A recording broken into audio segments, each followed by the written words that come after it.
देखिए, last lecture में हमने स्ट्रेट वायर की वजह से, अगर स्ट्रेट वायर है जिसमें जो कि करंट कैरिंग है, तो उसके वजह से कोई पर्टिकुलर पॉइंट मान लो P है, उस पे कितना मैग्नेटिक फील्ड बनेगा उसके स्टडी हमने कर लिया था, है ना। हमने मैग्नीट्यूड के भी स्टडी कर लिया था और डायरेक्शन दोनों के स्टडी कर लिया था, ठीक है ना। मैग्नीट्यूड निकालने के लिए आपको पता ही चल गया था कि हमें जो वेरिएबल्स है उसको सिंगल वेरिएबल में चेंज करना पड़ गया था, और डायरेक्शन के लिए हमने राइट हैंड पाम रूल का इस्तेमाल किया था, ऐसा ही है ना। और एक हमने लास्ट में स्पेशल केस किया था कि इनफाइनाइटली लॉन्ग वायर या semi infinitely long, semi infinite का एक असाइनमेंट दिया हुआ था शायद, है ना। तो बन ही गया होगा आपसे, है ना। एक में फाइव बराबर आपने 90 लिखा होगा, दूसरे में 0 लिखा होगा, ठीक है ना। क्लियर है। तो ये सारी चीजें आपसे हो गई हैं। ये भी बता दिया था कि यही फाइव वन और फाइव टू जो डेरिवेशन में आया था उसके वैल्यू किस तरीके से आपको कंसीडर करना है ना। उसका कुछ रूल्स रेगुलेशन होंगे प्लस माइनस के लेके, कि कब उसको प्लस में लेना है कब माइनस में लेना है। ये सारी चीजें आपको लास्ट लेक्चर में बता दी गई है ना। अब थोड़ा सा उसी के बारे में आगे बढ़ते हैं, उसी चीज को लेके कि उसके ग्राफ प्लॉट करने वाले हैं हम, कि magnetic field intensity produced by the straight current carrying conductor versus distance, है ना। कि तार से हम अगर दूर जाते रहेंगे तो किस तरीके से हमारे जो मैग्नेटिक फील्ड इंटेंसिटी है उस पर फर्क पड़ेगा, उसके बारे में हम स्टडी करने जा रहे हैं, ठीक है। तो देखिए, सिचुएशन ऐसा है, हमारे पास क्या था बताओ, एक वायर था। तो ये स्ट्रेट वायर है ना। हम इनफाइनाइटली लॉन्ग लेके चलते हैं ताकि हमें थोड़ा असहूलियत हो आपको समझने में, और कोई वजह नहीं है। एक इनफाइनाइटली लॉन्ग वायर है और इससे कोई डिस्टेंस हमें ए पे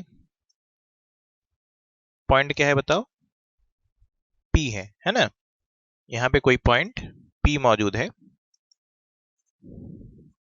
ये कोई पॉइंट पी है।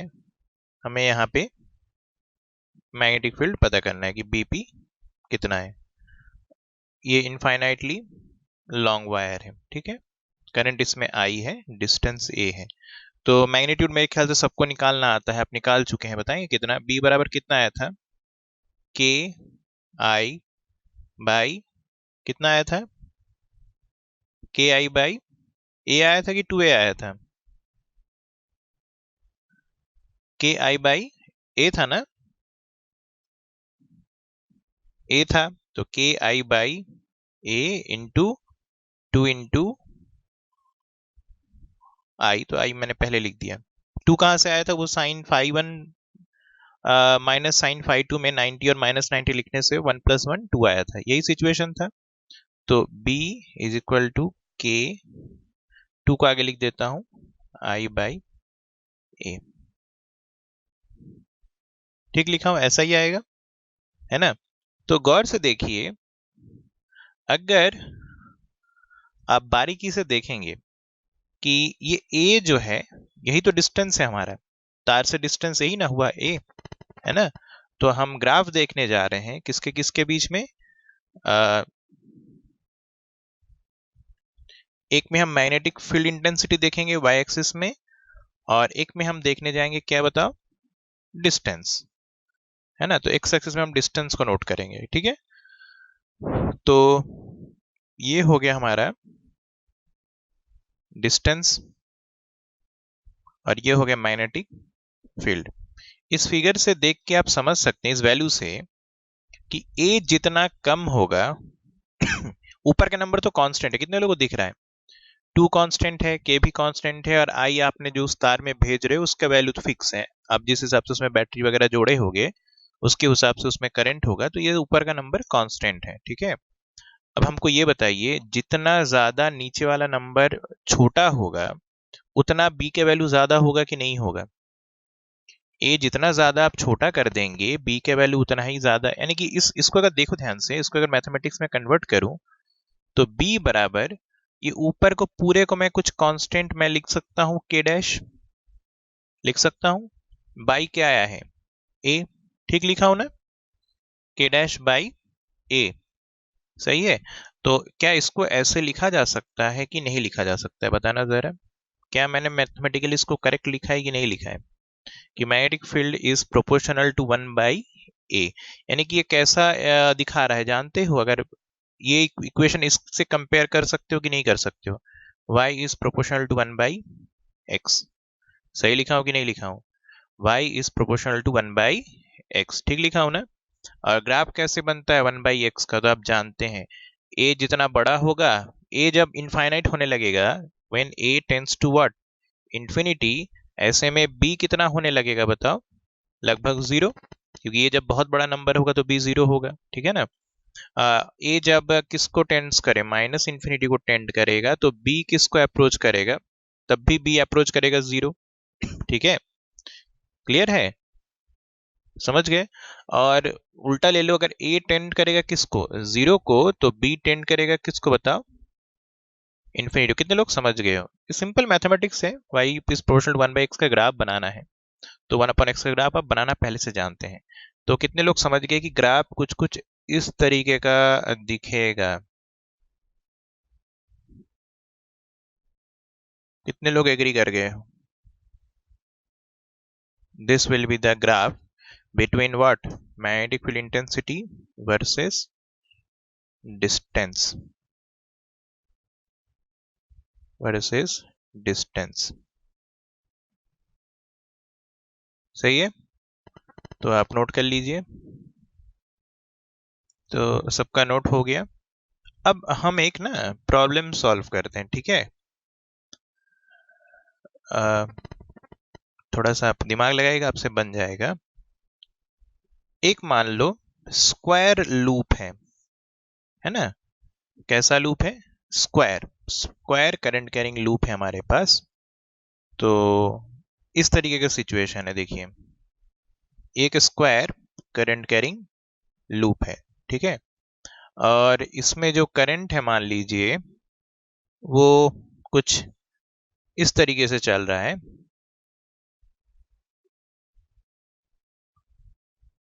समझ गए ना, इस सेंस में इसमें घूम रहा है, यानी कि क्लॉकवाइज आप समझ लीजिए एक तरह से, ठीक है। और हमें क्या करना है, हमें सिंपली मैग्नेटिक फील्ड बताना है, मैग्नेटिक फील्ड बताना है, लेकिन कहाँ पे आपसे पूछा जा रहा है वो आप समझिए। इसका जो डायगोनल होगा ना, ये इसका डायगोनल है, ये तार नहीं है, बस मैथमेटिक्स के हिसाब से मतलब ये डायगोनल हुआ। तो इन ये जो दोनों डायगोनल है ना, इन दोनों डायगोनल का इंटरसेक्शन पॉइंट, यानी कि एक तरह से आपको इस स्क्वायर के कहाँ पे पूछा जा रहा है, समझ रहे हो ना, सेंटर पे, इस पॉइंट पे, ये पॉइंट मान लीजिए कोई P है, तो आपसे पूछा गया है B P is equal to कितना होगा, इसका मैग्नीट्यूड भी और इसका डायरेक्शन भी। और एक जानकारी आपको और दे दी जा रही है, जो इसके साइड की लंबाई है ना, the length of the side of the square, आप मान के चलिए कुछ ए के बराबर है, किसके बराबर है, ए। जो स्क्वायर शेप है उसका जो हर एक साइड है, ऑफ कोर्स स्क्वायर बोल दिया हूं, है ना, तो आप समझ ही गए होंगे कि हर एक साइड जो होगा वो सेम लेंथ का ही होगा, ठीक है ना। तो आप मुझे पी पे मैग्नेटिक फील्ड पता करके बताइए, पहले आप ट्राई करिए, 5 मिनट है आपके पास, फिर उसके बाद मैं इसका सोल्यूशन आपको बताता हूँ, ठीक है। देखिए इसको सॉल्व किया जाए।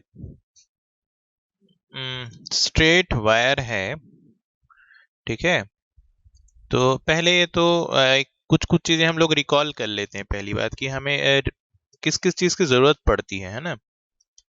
अगर वायर ऐसा हो हमारे पास, इस तरीके का कोई वायर है, स्ट्रेट वायर, और इसमें अगर करंट है ऊपर की तरफ, है कि नहीं, तो और हमें कोई पॉइंट पी पे यहाँ पे पता करना है ना, तो हमें जरूरत किसकी किसकी पड़ती है, मेरे ख्याल से याद होगा। एक तो एक्सट्रीम एंड के पोजीशन वेक्टर हम लेते थे, याद है ना, ये दो। और उस पर्टिकुलर पॉइंट से जो है ना हमें क्या चाहिए होता था, याद करो,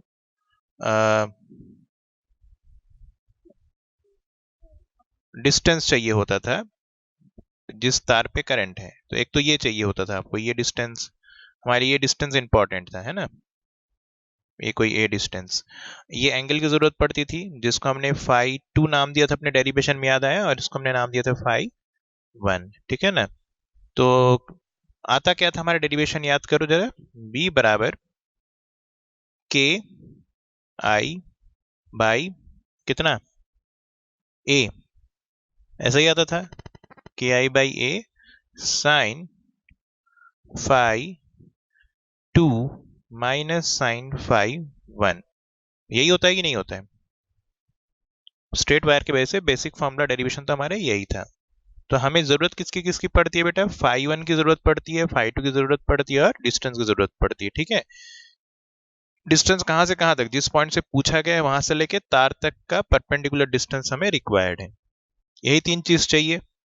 अगर ये 3 चीज आपको पता चल जाए, बाकी काम आप वैल्यू पुट कर देंगे, कर लेंगे, है ना। अब चलते हैं हम अपने सवाल पे। तो क्वेश्चन में क्या है देखो जरा, हमें किस किस चीज की जरूरत है उसको मैं गोल्डन कलर से दिखा देता हूं। एक तो हमें चाहिए, हम बस अभी इस टुकड़े को ले रहे हैं, ठीक है ना। कौन से टुकड़े को समझ रहे, ये वाला, ये जो ए से लेके बी वायर की बात हम कर लेते हैं, बाकी बाद में देखेंगे। मान लो इस पूरे वायर को हमने नाम दे दिया ए बी सी डी टुकड़े में। तो अभी हम सिर्फ ए से लेके बी तक की बात कर रहे हैं ना, इस वाले तारे, इस वाले टुकड़े को स्टडी करने जा रहे हैं। तो देखिए ध्यान से, हमें इस पॉइंट पे पी पॉइंट पे चाहिए, तो हमें यहां से लेके यहां तक का परपेंडिकुलर डिस्टेंस चाहिए कि नहीं चाहिए?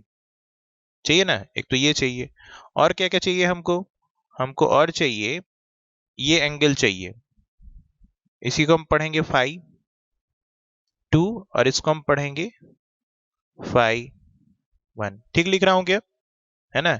और यहां से लेके यहां तक के जो डिस्टेंस है इसको मैंने कह दिया कुछ डी, परपेंडिकुलर डिस्टेंस डी।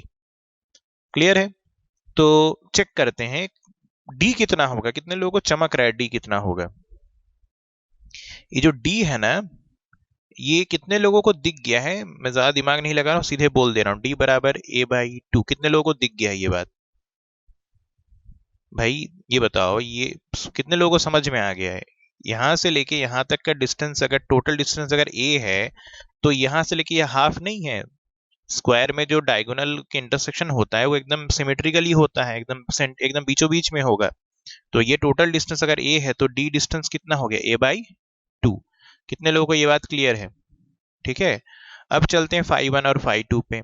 हमको ये बताओ, अगर हम एक स्क्वायर की बात कर ही रहे हैं, है ना, तो स्क्वायर के केस में देखिए, अगर ये हमारे पास एक स्क्वायर है, ठीक है, और ये हमारे डायगोनल्स हैं, एक डायगोनल ये है और एक डायगोनल हमारे पास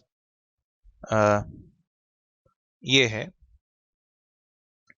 तो कितने लोगों को ये बात याद है कि डायगोनल जो है वो एग्जैक्टली 90 डिग्री पे इंटरसेक्ट करता है या बाइसेक्ट करता है? याद आया कुछ? Diagonals of a square bisect each other perpendicularly, आप पढ़ चुके हैं स्क्वायर के प्रॉपर्टी के बारे में, ठीक है। तो हमको ये बताओ, ये वाला जो परपेंडिकुलर लाइन है, ये एग्जैक्टली इसको दो बराबर एंगल में बांटेगा कि नहीं बांटेगा? बांटेगा ना, ये एंगल बराबर बटेगा। सर ये कैसे पता चला? तो इतना डिटेल में अगर पूछोगे तो सिंपल सी बात है यार, ये दोनों ट्रायंगल देखो कॉन्ग्रुएंट है, ये दोनों ट्रायंगल कॉन्ग्रुएंट है। क्यों है सर? क्योंकि ये एंगल बराबर है ना, ये साइड बराबर है ना, और यहां से जो गिरा है परपेंडिकुलर, ये इसको बाइसेक्ट किया है, ठीक है। तो कुल मिला के क्या हो गया नतीजा, कि ये एंगल भी एक दूसरे के बराबर, ये ऐसे कॉन्ग्रुएंट प्रूव कर दो, और फिर बाइसिपिसिटी कुछ भी, तो इतना जरूरत नहीं है हमें, ये बस आप समझ गए होंगे कि ये एंगल अगर फाई होगा तो नीचे वाला एंगल भी फाई होगा, ठीक है। और ये दो टोटल एंगल कितना है, तो फाई प्लस फाई 2 फाई, तो 2 फाई बराबर कितना लिखोगे 90, तो फाई बराबर कितना लिखना पड़ेगा आपको 45 डिग्री। कितने लोग समझ गए हो? तो इस प्रॉब्लम के हिसाब से, हमारे जो गिवन क्वेश्चन है उसके हिसाब से फाई 2 की वैल्यू कितनी हो गई बताओ, 45 डिग्री, ठीक लिखा हूं। और फाई 1 की वैल्यू कितना लिखेंगे, -45। कितने लोग याद हैं? ये माइनस साइन यहाँ जरूरी है, ध्यान मत भूल मत जाना फिजिक्स के नजर से, ठीक है ना। एंगल ठीक है, मैथमेटिक्स में मैग्नीट्यूड वाइज तो 45 है, लेकिन हमें यहाँ डायरेक्शन के सेंस भी लेना है, रोटेशन के सेंस। तो बस अब चलिए और अपने फॉर्मूले पे पुट कर दीजिए। तो ध्यान से देखिए कितना आएगा, b इज इक्वल टू, हम लिखेंगे के तो कांस्टेंट है, आई भी आई के बराबर है, एक ए मतलब डिस्टेंस होता था, है ना, ये जो ए मतलब यहाँ पे डी की बात हम कर रहे हैं, ठीक है ना। तो डी के जगह पे क्या लिखोगे, हमारे फिगर में a/2 आया है शायद, ठीक है ना। तो a/2, तो 2 को मैं ऊपर लिख दूं, चलेगा एक बार में ही। और यहां लिखोगे sine 45 degree minus sine of -45 degree, ठीक लिखा हूं ना। तो b इज इक्वल टू बनेगा 2 k I/a।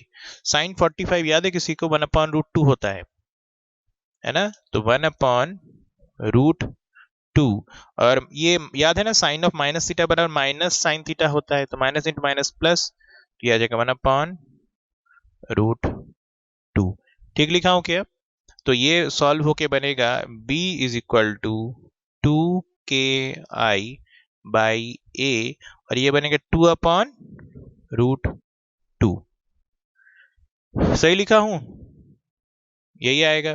तो b इज इक्वल टू बनेगा कितना बताएंगे, दो दोगुनी कितना हो जाएगा, 4 k I/√2 इंटू a। कितने लोगों को ये बात समझ में आ गई है, यहाँ तक सब कुछ सही है दोस्त, है ना।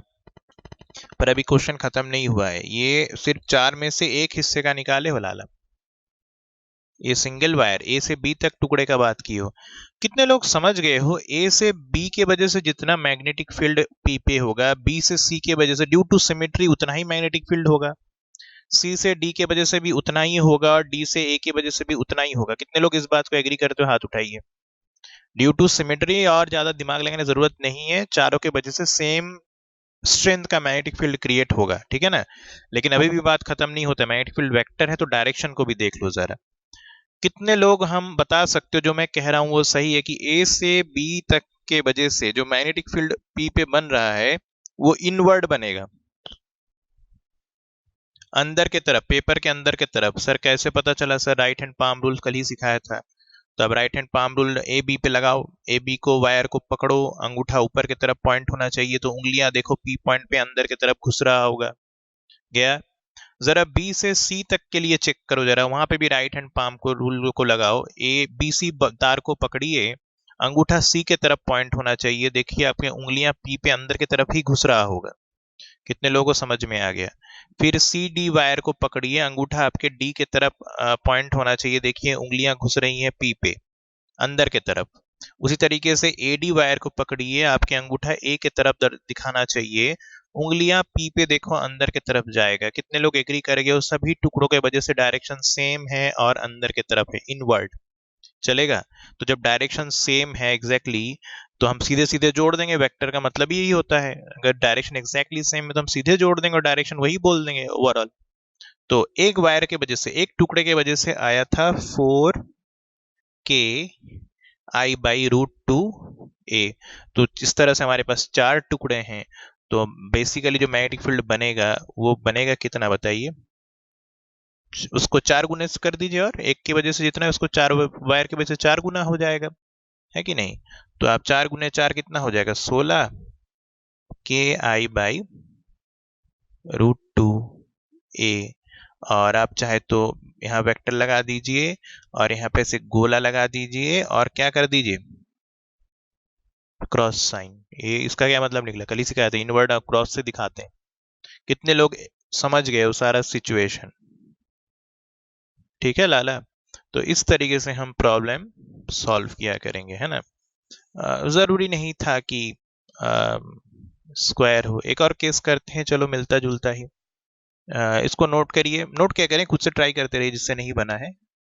तब तक हम प्रॉब्लम देते हैं एक और।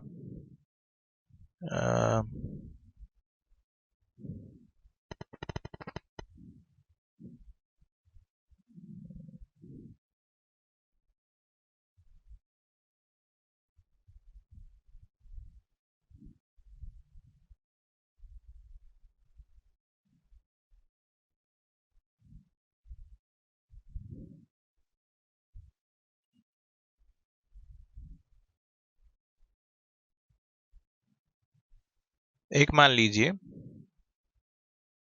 ये हेक्सागोनल सेटअप है, ठीक है। हेक्सागोन मतलब रेगुलर हेक्सागोन दे रहा हूँ, मतलब 6 साइड वाला। जैसे आप केमिस्ट्री में बड़ा पॉपुलर है आपके वो बेंजीन रिंग टाइप सा, जिसके 6 बराबर हाथ हैं, ठीक है। इस तरीके का है। यहाँ पे भी आपको कहाँ पे बताना है आप समझ गए होंगे। इसका जो डायगोनल के इंटरसेक्शन पॉइंट जो होगा ना, यानी कि एक तरह से इसको बॉडी सेंटर भी बोल सकते हैं, ठीक है। ये पॉइंट पी है। आपको पी पॉइंट पे मैग्नेटिक फील्ड इंटेंसिटी बताना है with magnitude as well as direction. एक चीज आपको दे दिया जाता है, क्या दे दिया जा रहा है आपको, कि जो रेगुलर हेक्सागोन बोल दिया तो सभी साइड बराबर है, पहली बात तो। और दूसरा चीज ये आपको बता दे रहा हूँ कि इसका जो साइड का लेंथ है, एक साइड, वो कितने का है, मान लीजिए कुछ ए का है, ठीक है। क्लियर, सबको प्रॉब्लम सॉल्व हो गया। और तार ऑफ कोर्स आप करंट ले लीजिए, कितना जा रहा है, लेट से आई, और करंट का डायरेक्शन मैंने ऑलरेडी एरो से दिखा रखा है ना। क्लियर है। तो आपको पॉइंट पी पे बताना है कितना होगा। ट्राई करिए, फिर हम बताते हैं। तो सबने ट्राई कर लिया होगा, है ना। देखो बड़ा सरल सा फंडा है। मेन पहले तो हमें एंगल की जरूरत पड़ने वाली है, और परपेंडिकुलर डिस्टेंस का। यानी कि मैं कहना ये चाह रहा हूँ, एक तो हमें इस डिस्टेंस की जरूरत है कि नहीं, है ना। इसको मैंने कुछ बोल दिया, लेट से डी डिस्टेंस, है ना। तो ये पता करना होगा, ठीक। और क्या क्या हमको चाहिए बताओ जरा। हमको इन चीजों की जरूरत है। आ, ये मैं बस समझ गए होगे, पूरे सेक्शन को तोड़ दिया हूँ। A B C D E F, ठीक है। हम अभी सिर्फ किसकी बात कर रहे हैं, ए बी सेक्शन। बाकी आप समझ गए हो कि सिमेट्री से काम हो जाएगा, जैसा कि स्क्वायर के केस में हो गया था, ठीक है।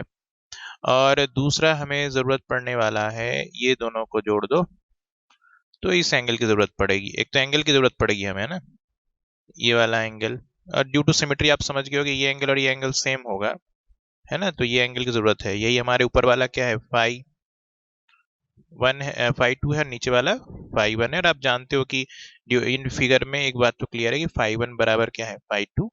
मैग्नीट्यूड वाइज तो सेम ही है, लेट से सम फाई, ठीक है।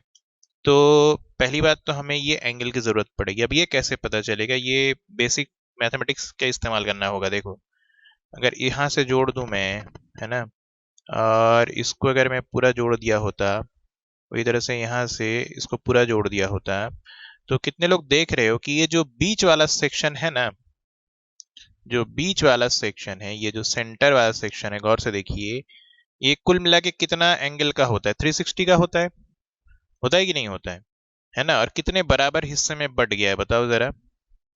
अगर मैं इसको थीटा मानूं तो 1 2 3 4 5 6, देख रहे हो 6 बराबर हिस्से में बटा है। तो 6 थीटा बराबर सेंटर में एंगल कितना होगा आप जानते हैं, 360 डिग्री, वन रोटेशन है। तो कितने लोग समझ गए थीटा बराबर कितना हो गया, 60 डिग्री। क्या ये बात मैं सही कह रहा हूँ कि नहीं कह रहा हूँ, थीटा बराबर हो गया 60 डिग्री। तो कितने लोग देख रहे हो जो फाई है वो थीटा का आधा है, देख रहे हो ना।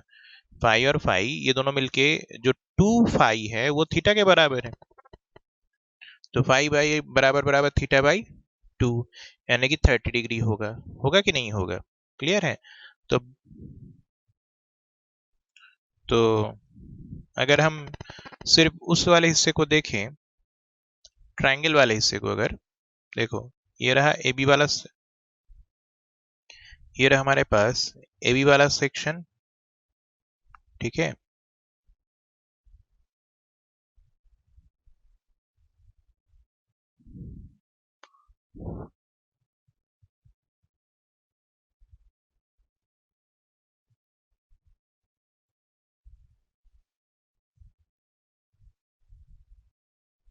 तो ये ए बी वाला सेक्शन हो गया, है ना, जो एक तार हम स्टडी कर रहे थे। तो ये हो गया ए, ये हो गया बी। यहाँ पे कहीं पे पॉइंट क्या था हमारा, पी, जिस पे हम बात कर रहे हैं, ठीक है ना। और एक एक्सट्रीम एंड ये है और एक एक्सट्रीम एंड ये है। हमने एंगल वगैरह सब पता लगा लिया, ठीक है ना। बचा क्या है, ये डिस्टेंस पता लगाना बच गया, डी अभी भी नहीं पता लग पाया है ना, जिसको हमने डी माना था, ये डी है। ये बताओ, बुद्धि चलाइएगा थोड़ा सा, ये जानकारी आपको दे दी गई थी, ये ए से लेके बी तक मैंने ए बोल दिया था, ठीक है ना। तो आप समझ गए होंगे ये जो हिस्सा है, अगर हम इसकी बात करें बस बी से लेके यहां तक जहां पे ये फुट ऑफ द परपेंडिकुलर है, तो ये जो डिस्टेंस होगा ये a/2 होगा कि नहीं होगा, ये a/2 होगा, है ना। ये एंगल हम निकाल चुके हैं अभी अभी, 30 डिग्री निकाले हैं। तो कितने लोग देख पा रहे हो कि यहाँ पे टिग्नोमेट्री लग सकता है tan थीटा वाला। अगर बताओ, अगर मैं यहाँ पे tan 30 डिग्री लिखूं तो परपेंडिकुलर बाई बेस होता है, तो परपेंडिकुलर a/2 है और बेस कितना है बताइए, d है, ठीक लिखा हूं। तो d बराबर चाहे तो मैं लिख दूं कितना, a/2 को नीचे लिख दे रहा हूं, tan 30 इधर लेके आ रहा हूं। tan 30 वाला 1/√3 होता है, याद है ना। तो d बराबर हो जाएगा a 1/√3, तो √3 ऊपर लिख दो, √3/2। कितने लोग समझ गए हो, है ना। ये हो गया आपके डिस्टेंस के जानकारी, यही आएगा ना लाला, है ना। तो ये हमको मिल चुका है डिस्टेंस का इंफॉर्मेशन। अब बचा है बस फॉर्मूले में रखने वाली बात, तो b इज इक्वल टू क्या लिखोगे, k i बाई क्या लिखेंगे बताओ, a sine phi 2 minus sine phi 1, यही लिखते हो, यही लिखते हो ना। तो बस वैल्यू पुट करिए, कितना लिखोगे, के आई, ए हमने निकाल लिया है √3/a, और ये 2 ऊपर भेज देता हूं चलेगा। और साइन 30, साइन ये वाला एंगल, साइन कितना लिखोगे, 30 डिग्री, साइन 30 डिग्री कितना होता है, 1/2, साइन 30 डिग्री वैल्यू 1/2 होता है ना। तो हम क्या लिखेंगे बताइए, 1/2 माइनस साइन ऑफ -30 बराबर माइनस साइन 30, तो प्लस 1/2 कितना आ जाएगा, 1/2 प्लस 1/2 कितना होता है, सिंपली 1। तो ये आ गया 2ki/√3 इंटू ए। अब इसमें एक चीज ध्यान रखिए, लॉजिक वही है, हम हेक्सागन की बात कर रहे हैं, तो ये एक हिस्से की बात हुई है, कुल इस तरह के कितने हिस्से, 6, और सभी की वजह से इनवर्ड आपने निकाल ही लिया होगा राइट हैंड पाम रूल से, है ना। तो कुल मिला के इसको किससे मल्टीप्लाई करने की जरूरत पड़ने वाली है, 6 से। तो आंसर आएगा 12ki/√3a। कितने लोगों को समझ में आ गया, हाथ उठाना, जितने लोगों को क्लियर है वो हाथ उठाइए, ठीक है ना। आंसर कितने लोगों का सेम आया था, किसी का आया था यही आंसर, सुचेता का आया था, और किसी का नहीं है, पूर्वा का आया था। चलिए बहुत बढ़िया, बाकी लोग प्लीज नोट कर लीजिए इसको तेजी से। अर्पित का आया था, ठीक, नोट कर लो इसको। वो थ्योरी इस बात पे होगी कि आपने सर्कुलर रिंग के सेंटर पे तो मैग्नेटिक फील्ड निकाल लिया था, ठीक है ना। सर्कुलर रिंग पे, मैं कहने का मतलब ये है, देखो एक सवाल वैसे अराइज होता है, हमने सर्कुलर रिंग के सेंटर पे तो निकाला है मैग्नेटिक फील्ड, याद आया है ना, हमने यहां पे पता किया है इस जगह पे, ठीक है ना। लेकिन मैंने आपसे ये नहीं बोला, ना ही मैंने आपसे ये कहीं डिस्कस किया, ना ही आपको खुद अटेम्प्ट करने के लिए बोला कि रैंडमली यहाँ पे कितना होगा, नहीं किया हो ना। ये पी पॉइंट पे आप बता सकते हो, पर क्यू पॉइंट पे आपसे पूछा ही नहीं गया है। जानते हो क्यों नहीं पूछा गया है, क्योंकि क्यू पॉइंट पे बड़ा झमेला है, देखो क्या क्या ये दिक्कतें हैं। आपको एक एलिमेंट लेनी होगी, पहली बात तो याद है ना, इसमें करंट मान लो ये जा रहा है आई, तो हमने एक एलिमेंट ले लिया, ये चलेगा, छोटा सा टुकड़ा जिसका डायरेक्शन करंट के साथ ही होगा, आइडियल करंट एलिमेंट बोलेंगे, सही कह रहा हूं। और उसके बाद हमें क्या चाहिए होता है, याद है, पोजीशन वेक्टर उस एलिमेंट से लेके जहां पे पता करना है। तो ये हो गया हमारा क्या, आर वेक्टर, है कि नहीं, ये हमारा हो गया आर वेक्टर।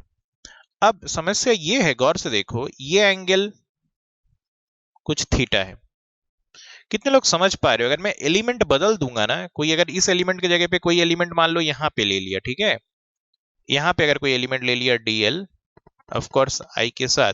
तो ये करंट एलिमेंट का डायरेक्शन ये होगा, सही कह रहा हूं। यहां से अगर पोजीशन वेक्टर बनाओगे तो इस पॉइंट से इस पॉइंट पे बनाओगे कि नहीं बनाओगे, क्लियर है। तो क्या क्या दिक्कतें हैं देखो जरा, अब की बार इसका पोजीशन वेक्टर ये आर होगा, एंगल ये थीटा होगा। कितने लोग देख पा रहे हो कि आई डीएल तो वेरिएबल था ही था, डीएल। अब देखो दोनों एलिमेंट के लिए पोजीशन वेक्टर अलग अलग है, देखो एक छोटा एक बड़ा है, कितने लोग देख पा रहे हो, ठीक है। और दोनों ही केस में एंगल भी अलग है, देखो इसका एंगल काफी बड़ा दिख रहा होगा, ग्रेटर देन 90, जबकि ये बहुत 90 से कम दिख रहा होगा। कितने लोगों को समझ में आ रहा है। तो कितने लोग समझ गए हो कि एलिमेंट बदलते ही आपके पास तीन तीन वेरिएबल हो गए। आई डीएल पहले से वेरिएबल था, मतलब डीएल, थीटा आपके लिए वेरिएबल हो चुका है, आर भी आपके लिए वेरिएबल है। तो आप समझ गए हो कि इंटीग्रेशन करना हमारे बस की बात नहीं है। स्ट्रेट वायर में भी तीन तीन वेरिएबल था, पर उसको हमने इसलिए कर पाए थे क्योंकि उसमें हम सभी को एक पर्टिकुलर वेरिएबल में कन्वर्ट करने में कैपेबल थे, याद है। सभी वेरिएबल को फाई में कन्वर्ट कर लिया था तो हो गया था। इस केस में हम कैपेबल नहीं है किसी एक वेरिएबल में कन्वर्ट करने में, है ना। जो हमारे मैथमेटिकल लिमिटेशन है उसके हिसाब से हम इसको किसी सिंगल वेरिएबल में कन्वर्ट नहीं कर पाएंगे, इसलिए आपसे कभी पूछा भी नहीं जाएगा इस पॉइंट पे कि क्यू पॉइंट पे कितना है बताइए, तो आप नहीं बता पाएंगे, आपके मैथमेटिकली आप सक्षम नहीं है। एम आई क्लियर, ठीक है। तो सवाल ये आता है कि हम एक और केस जो कल देखेंगे, थोड़ा सा कठिन भी है, तो कल का केस क्लास सब अटेंटिव रहिएगा। वो केस ये है कि एक रिंग है, मान लो ये रिंग है, मैं साइड वाइज दिखाने की कोशिश कर रहा हूँ, ठीक है। अ, तो इस तरीके का सिनारियो है, एक मिनट।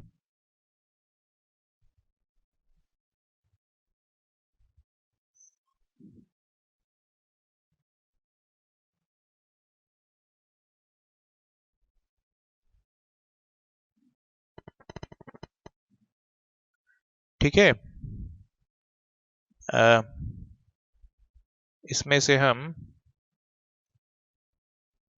ये जिसको मैं ये कर डार्क कर दे रहा हूं ना, देख रहे हो ये वाला डार्क हिस्सा वाला, है ना। ये समझ रहे हो साइड व्यू में कैसा है, ये आपके तरफ है ना, ये कागज के ऊपर है। कितने लोग समझ इमेजिन कर पा रहे हो मैं कहना क्या चाह रहा हूँ। ये डार्क हिस्सा जो है ये आपके तरफ, इसमें करंट ऐसा जा रहा है, और ये लाइट हिस्सा कॉपी के पीछे है। मतलब आप इस तरीके से ये बैंगल देख पा रहे हो सब लोग, है ना। तो बैंगल के इस तरीके के सिचुएशन है, तो ये जो आपके नजदीक में है, समझ पा रहे हो, ये आपके नजदीक में है तो आपको ये डार्क दिखाया हूं, और ये पीछे वाला जो है ये लाइट दिखा दो। कितने लोग समझ पा रहे हो, क्लियर। तो ये अगर ऐसे देखोगे तो एक लाइन नजर आएगी, कितने लोगों को एक लाइन नजर आ रही है सीधे सीधे, ठीक है ना। तो आपको थोड़ा सा टिल्ट करके दिखाया गया, कितने लोग इमेजिन कर पा रहे हो आप, है ना। तो हमें एक्चुअली पता कहाँ पे करना है वो जरूरी है। तो हमें यहाँ पे पता करने के लिए बोला जा रहा है कि ये इस रिंग का एक्सिस है, कितने लोग देख पा रहे हो। इस रिंग का जो है ये एक्सिस है, समझ गए हो, इसके सेंटर से जाने वाला लाइन है। Am I clear.